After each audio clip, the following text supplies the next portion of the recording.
화성의 주기는 24시간 37분, 24시간인 지구와 비슷하며 공전 주기는 687일로 지구보다 1.88배 깁니다. 산화철을 풍부하게 포함하고 있어 매우 붉은 빛을 띠고 있죠. 지구를 제외한 태양계 내 모든 행성 중 가장 많은 탐사가 이루어졌기에 가장 친숙한 행성 중 하나입니다. 가까운 미래에 인류의 새로운 터전이 될 것이라 점쳐지는 행성이기도 하죠. 생명체는 아직까지 발견되지 않은 상태이고 물은 과거에는 있었지만 현재는 없어진 상태입니다.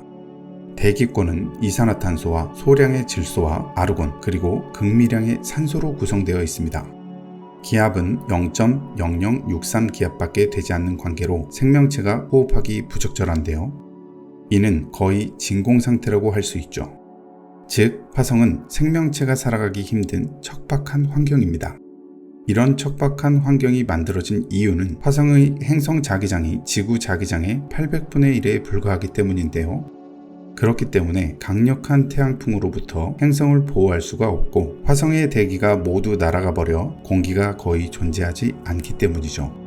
그럼 대략적인 화성에 대한 설명은 뒤로 하고 최신 토픽과 자세한 설명을 드려보도록 할 텐데요. 지금 바로 알아보시죠. 얼마 전 정말이지 충격적인 논문 하나가 발표되었습니다. 화성에서 물 흔적이 아닌 생명체 흔적을 발견했었다는 것이죠. 화성의 게일 크리에이터에서 생명체의 존재 증거가 다수 발견되었다는 내용이 어플라이드 셀 바이올러지 등의 저널에 게재되었습니다. 이는 화성에 화석이 있을 수도 있음을 말하는 것이기도 하는데요. 만약에 화성에서 생명체가 발견된다면 우리의 우주에 대한 통찰의 변화를 주는 사건이 될 것은 분명할 것입니다. 우리 인류는 아직까지 단 한 번도 지구 밖에서 다세포 생명체조차도 발견해 본 적이 없으니 말이죠. 첫째, 화성 생명체의 발견은 생명체가 지구 너머에도 존재할 수 있다는 가설을 확인시켜 줄 것이며 우주가 생명체로 가득 차 있을지도 모른다는 것을 시사할 것입니다. 이것은 생명의 기원에 대한 우리의 이해와 우리 은하계와 그 너머에 거주 가능한 다른 행성을 찾을 가능성에 혁명을 일으킬지도 모릅니다. 즉, 생명체는 지구에만 거주한다는 우리의 사고의 한계를 깰 수 있다는 것이죠. 둘째, 생명체의 진화를 이해하는데 중요한 의미를 이해할지도 모릅니다. 화성의 생명체는 지구의 생명체와는 전혀 다른 유전적 구조를 지니고 있을 것입니다. 그럼 그 유전적 생화학적 특성을 연구함으로써 과학자들은 지구와 그 너머 생명체의 기원과 진화에 대한 통찰력을 얻을 수 있을 것입니다. 이것은 진화 메커니즘, 생명의 한계, 거주 가능성을 결정하는 요소에 대한 오랜 질문을 답하는 데 도움이 될 수도 있습니다. 또한 행성 간 생명체의 이동을 말하는 학설인 범정자증의 가능성을 제기할 수도 있을 것 같은데요. 이 이론은 우리가 대우주의 다른 영역에서 잉태되었을 수도 있다고 주장하는 학설입니다. 하지만 아직 연구 중인 학설인 만큼 100% 확실하진 않죠. 그렇지만 화성에서 생명체가 발견된다면 이 범정자증에 조금 더 다가갈 수 있을 겁니다. 우리가 접할 수 있는 생명체는 모두 탄소 기반이기 때문에 지구 밖 생명체를 찾을 때 가장 큰 기준이 되는 것은 물일 것입니다. 그럼 화성의 생명체를 찾을 때 기준이 되는 것 또한 물일 텐데요. 그럼 물을 기준으로 한번 화성을 바라보시죠. 앞서 말씀드린 대로 화성에는 물이 존재했었습니다. 존재는 했었지만 지금은 극지방과 표면 아래 얼음으로 존재하는 것이죠. 실존하지 않는다고 말씀드리면 실망하실 수도 있지만 이는 생각보다 엄청난 존재감으로 다가오는 이야기일 수도 있습니다.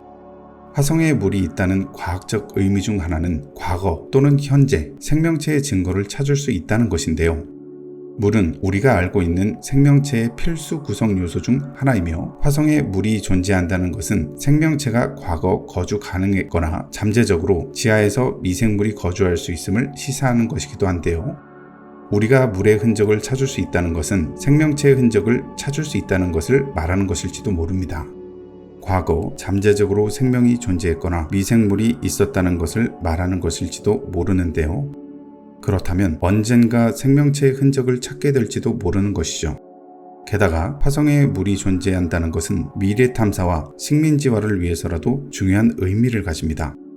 물이 있다는 건 전기 분해를 통해 수소와 산소를 얻을 수 있다는 뜻인데, 이는 거대한 연료 탱크로 물을 실어 나를 필요 없이 바로 자급자족이 가능한 최적의 우주 비행 기지국이 될 수 있음을 의미합니다. 경제성이 가장 우선시되는 우주 산업에서 이는 아주 주요한 요소라고 볼 수 있죠. 또한 농작물 재배 및 전력 생산에도 사용할 수 있음은 두말할 필요가 없을 겁니다. 그럼 화성에서 어떻게 물을 찾을 수 있을까요? 바로 로봇을 활용하는 방법일 것입니다. 우리 인류는 1970년대부터 2020년대까지 10여 차례 로봇을 화성으로 발사 및 착륙에 성공시켰습니다.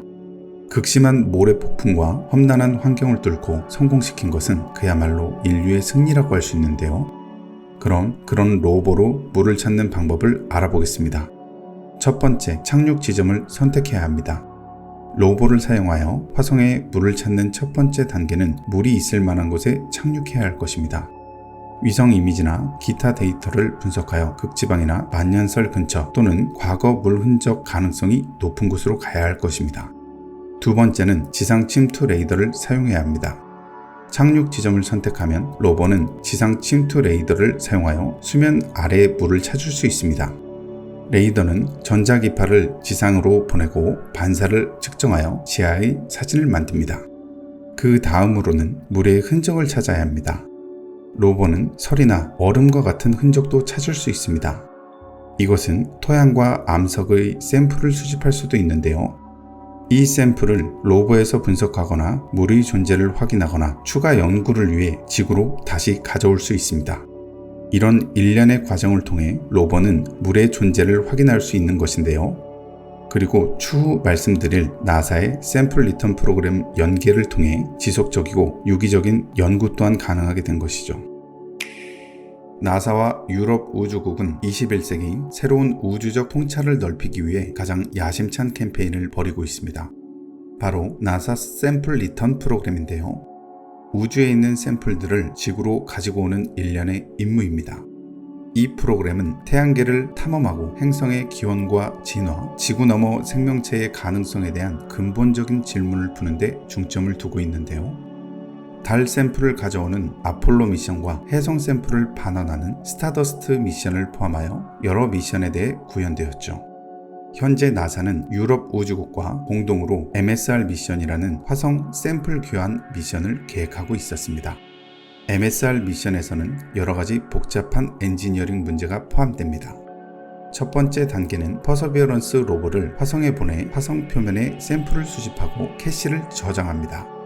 로버에는 드릴 및 샘플 수집 시스템과 표면의 샘플을 분석할 수 있는 첨단 과학 장비가 장착되어 있는데요.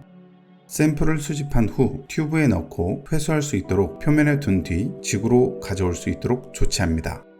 그럼 궤도를 도는 우주선이 샘플을 수거해 지구로 가지고 오는 과정인 것인데요.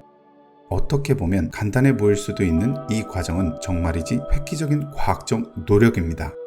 실험실에서 샘플을 연구함으로써 과학자들은 태양계의 행성과 달을 형성한 화학적, 물리적 과정에 대한 통찰력을 얻을 수 있을지도 모릅니다. 이 정보는 태양계의 기원과 지구 너머 생명체의 가능성에 대한 근본적인 질문에 답하는 데 도움이 될 수 있을지도 모릅니다. 그리고 이번 화성 샘플 반환 임무는 첫 임무이기 때문에 무엇보다 중요합니다. 화성에 대한 지질학적 정보를 얻는 데 중요한 지표가 될지 모르기 때문이죠. 임무의 결과가 어떻게 될지는 모르겠지만 그 결과의 내용이 너무나 기대가 되고 있습니다.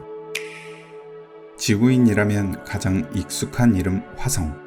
화성은 지구를 제외한 태양계 내 모든 행성 중 표면 탐사가 가장 많이 이루어진 행성이며 물의 존재가 확인되고 테라포밍의 가능성이 자명한 지구 밖의 천체입니다. 우리는 화성에 지속적으로 관측 로봇을 보내왔기에 먼 과거 물이 있었지만 이제는 없다는 걸 알고 있죠. 과거 화성에 물이 있었던 것은 분명합니다. 그리고 그건 2008년 나사에서 공식적으로 발표하기도 했죠. 40억 년 전까지만 해도 화성에는 물이 풍부했을 것으로 과학자들은 추정하고 있습니다. 그건 분명합니다. 그렇다면 우리는 생각해야 합니다. 앞서 말씀드렸던 화성의 생명체 발견 논문 같은 경우에도 회의적으로 바라보는 시선들도 많은 것은 사실입니다. 1970년대부터 2020년대까지 수많은 화성 탐사를 진행해왔고 그때마다 매번 물 발견 이슈와 생명체 발견 이슈가 있어왔기 때문이죠. 하지만 항상 아닌 것으로 밝혀져 왔습니다. 하지만 우리는 끊임없이 도전해야 합니다. 포기하지 않는 불굴의 정신으로 끊임없이 도전해야 합니다. 우리 인류는 포기하지 않는 불굴의 정신으로 끊임없이 도전해왔고 그렇게 지금의 문명을 이룩해온 것입니다. 머지않은 시점에 진실이 밝혀질 텐데요. 여러분의 생각은 어떠신가요? 과연 화성에 생명이 살고 있었을까요? 아니면 황량한 먼지만 있던 행성이었을까요? 오늘 영상이 여러분께 유익한 시간이 되셨기를 바라면서 똘똘한 우주곰돌이는 이만 물러가도록 하겠습니다. 똘똘한 우주곰돌이는 매주 재미있는 우주 이야기로 돌아오겠습니다. 구독과 좋아요는 저에게 큰 힘이 됩니다. 시청해주셔서 감사합니다.